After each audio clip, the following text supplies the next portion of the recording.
everyone, good morning. So this is our official day 2 here in El Nido, and yeah guys, wala kaming island hopping tour today, but magla-land tour kami ni Bench. So nag-rent kami ng scooter sa hotel namin, which is worth 500 pesos for 24 hours. Actually guys, parang yung 500 pesos, yun na yung pinaka-basic rate talaga dito when it comes to renting a scooter.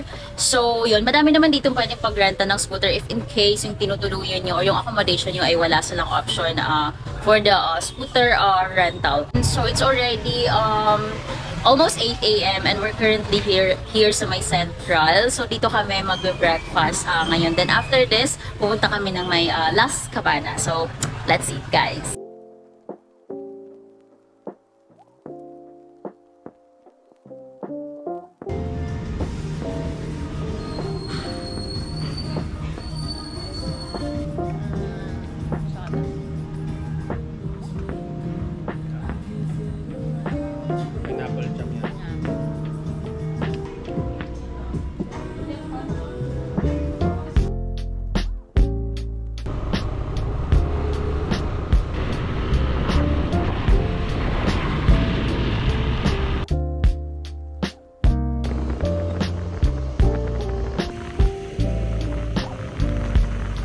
A few moments later.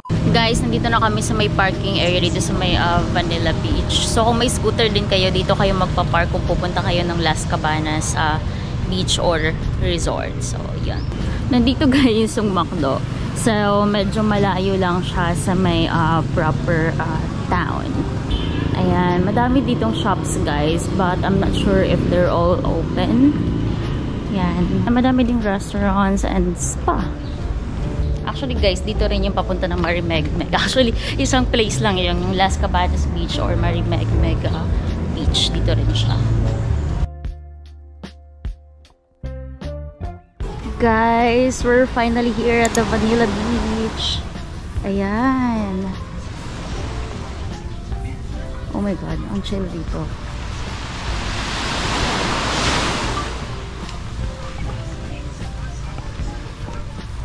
Wow!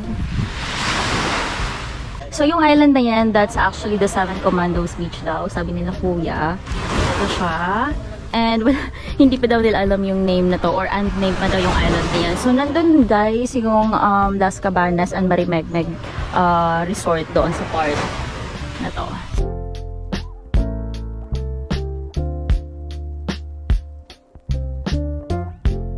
Also guys, dito sa may Vanilla Beach, this is also a great place para mag-sunset viewing kayo.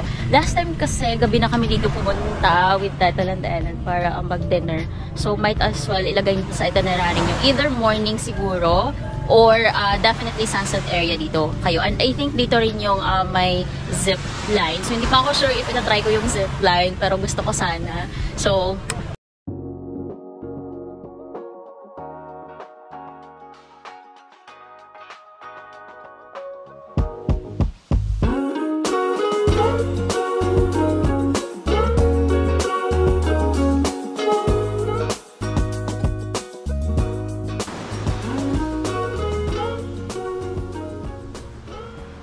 this is the Marimegmeg Beach restaurant, guys.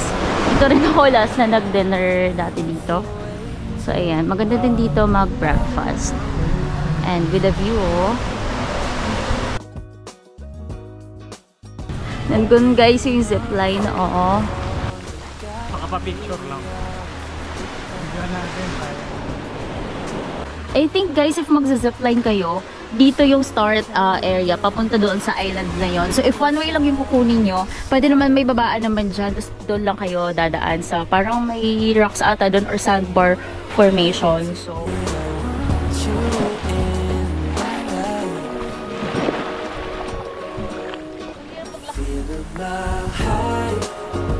ayun guys, if ever bet nyo mag-zipline dito sa may Vanilla Beach, punta lang kayo dito sa may Orange Pearl na resort. And nandito yung rates nila. So ayan, screenshot nyo na lang siya.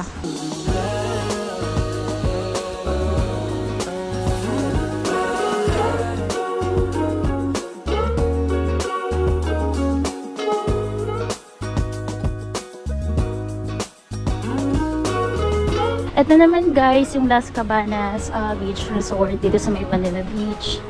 So, ayun siya. It's also a nice resort to stay here sa El Nido. Ito lang naman yung view mo. Oh. Back.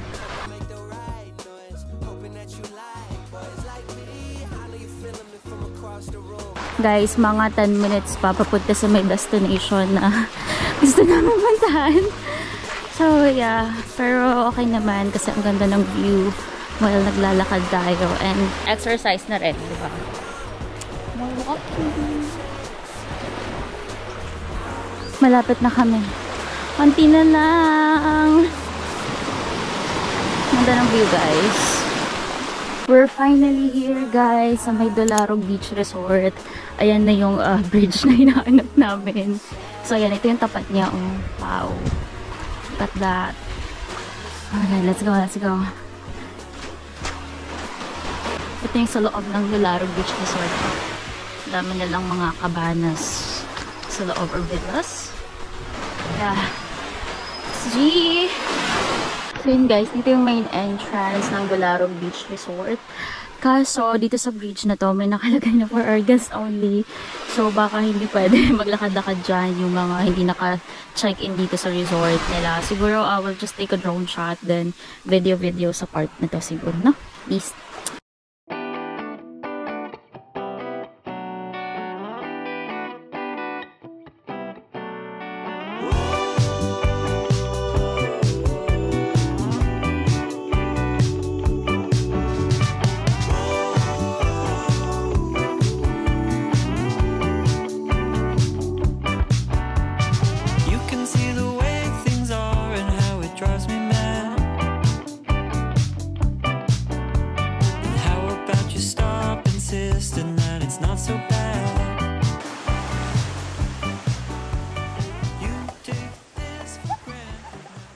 So yun guys, update, nandito pa rin kami sa may Dolarog Beach Resort. So actually pinayagan naman nila kami na mag-take ng videos and photos doon sa bridge nila. So they're really nice, so thank you so much. And yeah, if you guys have a time to spare dito sa El Nido trip nyo, puntahan nyo to dito. Exercise na siya and worth it naman yung view niya dito. I think yung place na to or yung resort na to, perfect to sa mga honeymooners kasi ang tahimik dito guys. Or if you want a place talaga na malayo sa mga crowded area dito sa may El Nido, it's the perfect resort na pwede nyong pag-check-inan. So, check nyo lang siguro online kung magkano yung rates nila dito. But I think it's pricey kasi medyo parang exclusive yung resort na to. But I think it's really worth it naman. Ang ganda ng view talaga. So, mag-enjoy kayo dito. So, yeah, that's it for now. Then, babalik na lang kami doon sa may Marimegmeg beach. Then, siguro magla-lunch na kami. Then, balik muna sa hotel para magpahinga ng konti. Tapos, later in the afternoon, dito tuloy na namin ang aming land tour. So, see you guys later. Bye! We're gonna have our lunch here at McDo muna. So, budget meal muna tayo. Let's go!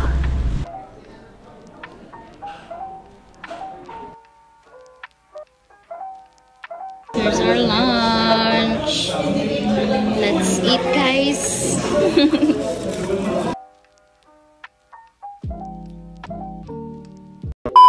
So, it's already 3 PM na. So, yun. Actually, bumalik muna kami sa accommodation namin kasi sobrang lakas ng ulan kanina. So, mga more than 1 hour ata kami nag-stay sa McDo. So, yun. Bagyo levels talaga yung ulan. Pero ngayon, wala naman ng ulan. And itutuloy pa rin namin yung plan namin. Papunting Duli and hopefully makapag-sunset kami mamaya sa may Layu Beach. Kasi sobrang sayang yung oras din. And sayang din kasi yung rent ng motor. Diba? So, yun yung outfit tayo. Of course, itutuloy natin yan. Ipupush pa rin natin yun. So, kahit bumabagyo or umuulan, kailangan outfit pa rin ang Disney Princess natin. So, yeah, guys, let's go. Thank you, Milas.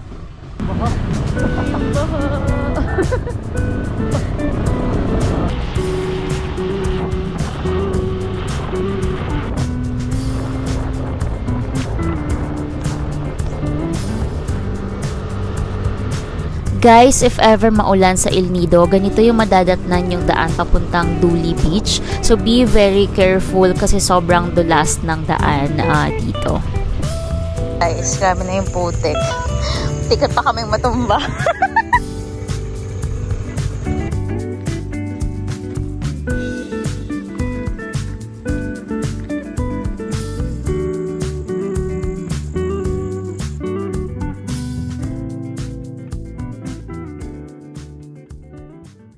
So we're finally here at the Duli Beach. So ayun, sobrang sulit ng punta namin dito. Grabe, ang ganda. So this is actually the surfing spot here in El Nido, Palawan. Guys, so from El Nido town doon sa Amos Military Inn, it took us at least siguro mga 50 minutes. Natagalan kasi kami doon sa part na yung papunta na talaga dito sa may sa may Duli Beach. Kasi ayun, umuulan kasi kanina, sobrang putik talaga guys. So kung magsuscooter din kayo papunta dito and maulan, be careful talaga guys. Kasi sobrang dulas ng daan kasi nga maputik siya talaga. And madaming parts na malulubak. So careful kayo. So super sulit naman. So yeah, I think this is really one of the yung adventures talaga namin dito. So yun, ang ganda. So pwede kayo dito mag-surfing. Meron din silang surfing class. So, merong instructor if ever bet nyo mag-try. So, as for us, dito na lang kami mag-chill siguro. Then, yung Dio, hindi na lang muna namin pupuntahan kasi late na rin siya for sunset and babiyahe pa kami if ever. So, magsiswimming kami dito. Yun, yeah, chill and yeah, take photos and videos of course. So, let's go!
Ayun guys, grabe, if maulan dito, don't try na lang yung Magduli Beach kasi grabe. Ayan, nahihirapan na kami sa motor paakyat kasi sobrang dulas. So bumaba muna ako para hindi mahirapan si Bench na i-drive yung motor. So lakad tayo more. Ayan, and madilim na rin, oh my god.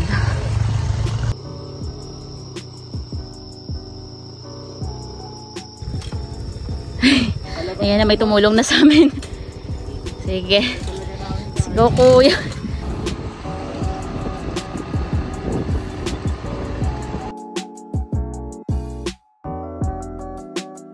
So, hi guys. Update. So, it's already 11 na in the evening.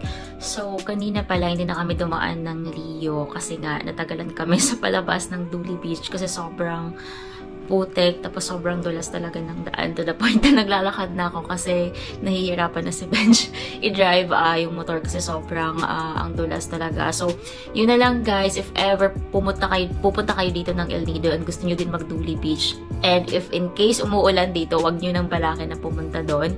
Pumunta na lang kayo doon kapag alam yung hindi na talaga umuulan, or at least hire a tricycle na lang siguro. Mas okay siguro kapag tricycle doon compared sa motor talaga. Kasi kung hindi naman kayo laging nagmo-motor, tas dito lang, may hirapan kayo nga i-drive yun. So, kanina may tumaan na isang motor, tas dalawa sila. So, hinar na lang namin sila para at least i-drive yung motor namin. Tapos umangkas na lang kami papunta doon sa part na kayang-kaya na ng motor namin. So, ayun guys, thank you so much mga kuya. So, yun, hindi na kami nagliyo kasi wala na talagang time. Nakabalik ata kami dito sa hotel namin mga around 7 PM na. Tapos nag-dinner na lang kami sa may karinderya. Then, ito, ayos ng gamit. So, matutulog na kami, magpapahinga na kasi bukas we have an island hopping tour.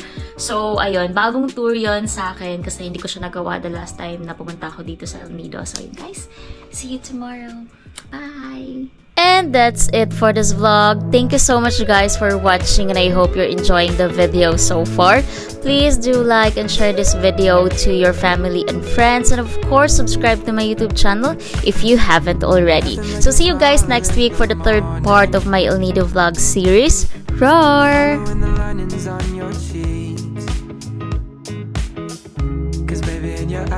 Life is boring, so I'll never leave.